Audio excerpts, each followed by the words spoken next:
The export of highly sensitive nuclear submarine technology by the United States and Britain to Australia once again proves that they use nuclear exports as a tool of geopolitical games and adopt double standards, which is extremely irresponsible. Now, for more on the reaction from China, we can cross now to Patrick Fok in Beijing. What else can you tell us, Patrick, about the reactions in Beijing to the announcement of that strengthened alliance?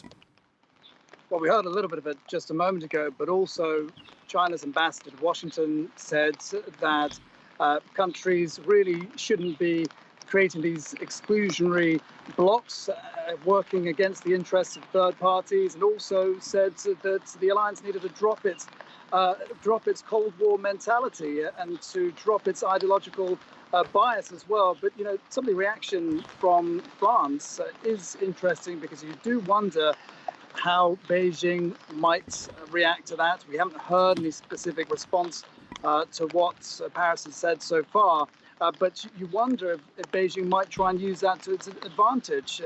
One does wonder to what extent Europe and indeed France sees this alliance as something that's a responsible thing to do.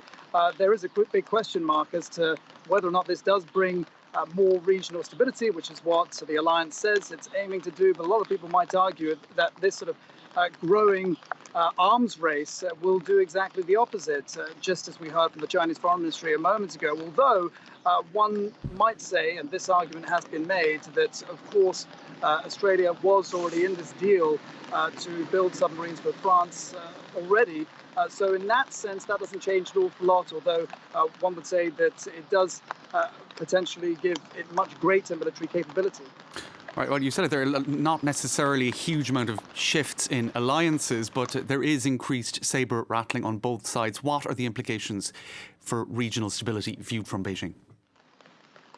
Yeah, well, you know, Beijing hasn't come back with a particularly forceful response, and some people have suggested that it's playing down the situation at the moment, and said that earlier that Beijing would monitor the situation. But you know, it has been said that this is incredibly significant. It shows, it signals that there is a strengthening alliance that is going, shifting its strategy towards Beijing. And one analyst has suggested also that Beijing will have to reflect how its growing assertiveness is pushing democratic countries closer together in their interests. But you know, this certainly does seem to have come as a surprise to Beijing, particularly because of that phone call that took place between President Joe Biden and President Xi Jinping just a few days ago, which was really aimed at trying to get relations back on a steady track between the countries, or at least to get engagement back on a serious level, which it hadn't been for quite some time. That has thrown all of this into doubt, as well as Beijing's relationships with Canberra and London as well. All right, Patrick Fok, thank you for that.